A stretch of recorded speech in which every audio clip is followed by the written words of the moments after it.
Physiotherapy का मतलब होता है कि बॉडी के किसी पार्ट को या फिर जनरल बॉडी में फंक्शन को रेस्टोर करना। मेडिसिन के अंदर कोई भी एलिमेंट्स होती हैं, ऑर्थोपेडिक हो, न्यूरो हो, गायनी हो या फिर स्पोर्ट्स से रिलेटेड हो, फिजियोथेरेपी का रोल होता है कि एक सपोर्ट सिस्टम बना के रखता है। कोई सर्जिकल केस हो या फिर पोस्ट सर्जिकल केस हो रहता है, उसका जो आउटकम्स है उसको बेटर कर देता है। तो कुछ एग्जांपल्स की हेल्प से मैं बताऊंगी। Facial paralysis, one side of the face जो होता है वो उसमें लकवा मार जाता है, तो उसके अंदर हमारे पास स्पेसिफिक इक्विपमेंट्स होते हैं, मसल स्टिमुलेटर होता है, सम सेट ऑफ एक्सरसाइजेज होते हैं जिनसे अगर रिकवरेबल फेज़ में होता है, अगर इतना स्कोप होता है नर्व्स के अंदर, तो फिजियोथेरेपी से इसके बहुत अच्छे रिजल्ट्स आते हैं। देन वर्टाइगो मीन्स कि जनरल डिजीनेस, किसी को चक्कर की इतनी ज़्यादा प्रॉब्लम होने लगती है कि एक डेढ़ महीना चक्कर ही ठीक नहीं होते, वो साइकोलॉजिकली बहुत डिस्टर्बिंग होता है। इन केसेस में फिजियोथेरेपी के अंदर एक बहुत अच्छा रिहैबिलिटेशन प्रोटोकॉल होता है। अगर 50-60% भी रिलीफ आ जाता है फिजियोथेरेपी से, तो पेशेंट की कॉन्फिडेंस बूस्टिंग बहुत अच्छे से हो जाती है। देन फ्रोजन शोल्डर मीन्स कंधा जाम होना। अगर किसी को फ्रोजन शोल्डर है और स्पेशली अगर उसको डायबिटीज़ है या कुछ और वीकनेस है बॉडी के अंदर, तो ये पूरा 1-1.5 साल का प्रोटोकॉल बन जाता है। लेकिन फिजियोथेरेपी से हम मशीनें यूज़ करके, एक्सरसाइज करके 1 से 1.5 महीने में फ्रोजन शोल्डर को ठीक कर लेते हैं, और 80-90% फ्रोजन शोल्डर 1-1.5 महीने में ठीक हो जाता है। फिर बाकी धीरे धीरे कंसिस्टेंटली पेशेंट घर में भी एक्सरसाइज करते रहते हैं, तो कंट्रोल में रहता है। बेसिकली नेक और बैक पेन में हमारी स्पेशलाइजेशन है। एक प्रोटोकॉल डिवाइस करा है।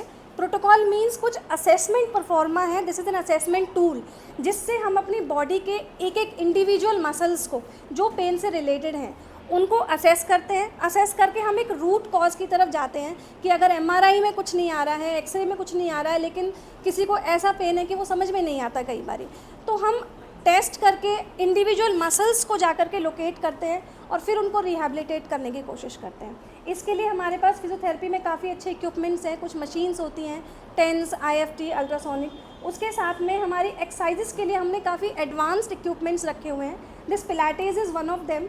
एक्चुअली आजकल एक्सरसाइजेस का बहुत ही एडवांस्ड फॉर्म है। बाकी ट्रैक्शंस वगैरह से और एक्सरसाइजेस से हम बैक पेन और नेक पेन को सेटल करने की कोशिश करते हैं।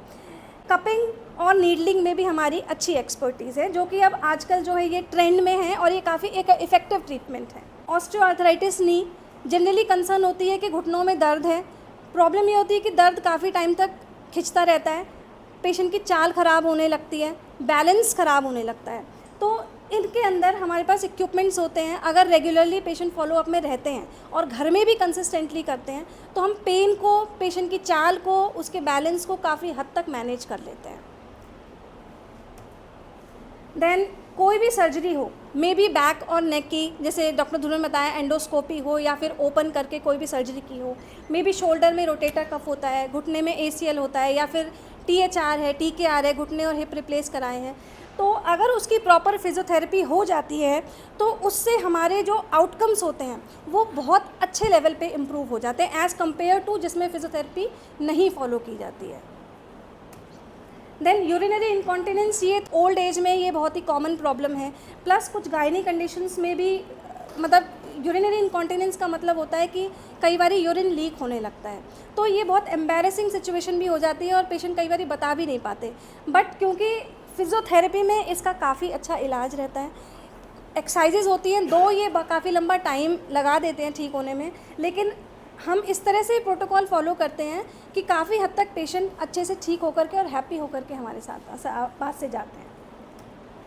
Then antenatal postnatal physiotherapy means pregnancy के टाइम पर जब काफ़ी लोगों का एम होता है कि हमें जो है नॉर्मल लेबर की तरफ जाना है, अनलेस एंड अनटिल कोई कॉम्प्लिकेशन ना हो, तो हम एक्सरसाइजेस के ज़रिए पेशेंट की थ्रू आउट प्रेगनेंसी एक अच्छी वेलबींग बनी रहे, और हम ट्राई करते हैं कि हम अटेम्प्ट करते हैं कि उसकी नॉर्मल डिलीवरी भी हो सके। बाकी तो वो जनरल कॉम्प्लिकेशंस के ऊपर डिपेंड करती है। और डिलीवरी के बाद भी पेशेंट की जनरल हेल्थ, मतलब फीमेल की जनरल हेल्थ के अंदर फिजियोथेरेपी का काफ़ी अच्छा रोल रहता है। फिर न्यूरोलॉजिकल कंडीशन जैसे कि कोई स्ट्रोक है, लकवा मार गया है, पार्किंसंस है, इसमें तो फिजियोथेरेपी एक मेन स्टे रहता है। शुरू का इलाज करा करके लंबे टाइम तक फिजियोथेरेपी पे ही पेशेंट से, मतलब उसको फंक्शनली रिहैबिलिटेट करने में फिजियोथेरेपी बहुत अच्छे से रोल प्ले करती है। And thank you for listening.